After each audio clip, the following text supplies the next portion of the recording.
کہ حکومت امام کا تصور کہ ہم بس دعا کرتے ہیں کہ مولا کا ظہور ہو جائے. ظہور ہونے کے بعد کیا ہوگا؟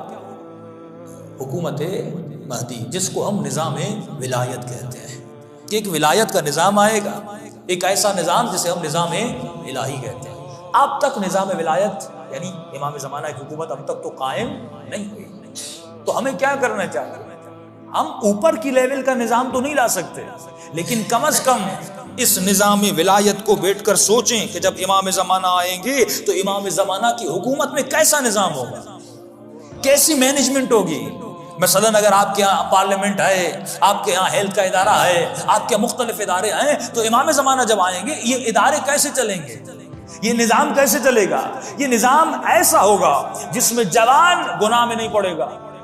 یہ نظام ایسا ہوگا جس میں خاتون کی عزت بچے گی، اس کی عفت بچے گی، اس کا حیا بچے گا، اس خاتون کی عزت کو کوئی پامال نہیں کرے گا. یہ نظام ایسا ہوگا جس میں چوری نہیں ہوگی. یہ نظام ایسا ہوگا جس میں قتل و غارت نہیں ہوگی. یہ نظام ایسا ہوگا جس میں فقر و فاقہ نہیں ہوگا. اب اس نظام کو بنانے کے لیے ہم کیا کریں؟ ہم محنت کریں کہ اگر امام کا ظہور ہوا بھی نہیں ہے، کم از کم اس نظام کے چند یونٹس ہم خود قائم کریں،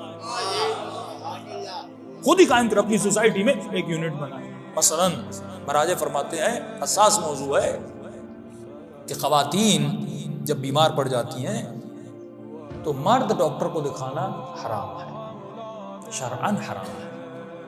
اور یہ بہانہ کہ قبلہ وہ ڈاکٹر اچھا ہے کر رہے ہیں. اگر آپ کو پتا ہے کہ پنڈی میں کوئی خاتون ڈاکٹر ہے تو آپ پر واجب بیوی کو اتنا دور لے جائیں، کیونکہ عورت کے اندر عفت و حیا ہے.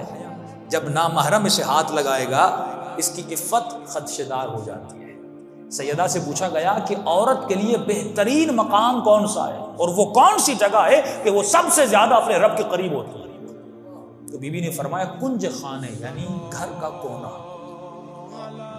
گھر کے اندر عورت سب سے زیادہ خدا کے قریب ہوتی ہے. گھر کے اندر کا مطلب کیا ہے؟ یعنی جتنا نامحرموں سے دور ہوگی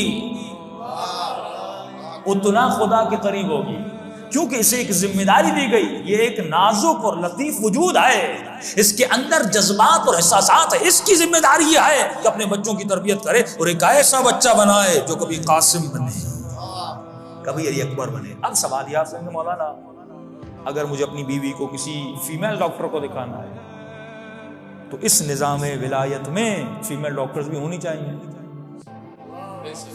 ہوگی تو دکھائے گا، اگر نہیں ہوگی تو کیسے دکھائے گا؟ یعنی ایک طرف آپ فتویٰ جاری کرتے ہیں کہ فیمیل کو دکھانا ہے اور معاشرہ بھرا ہوا ہے میل ڈاکٹر سے، تو ہم کریں تو کیا کریں؟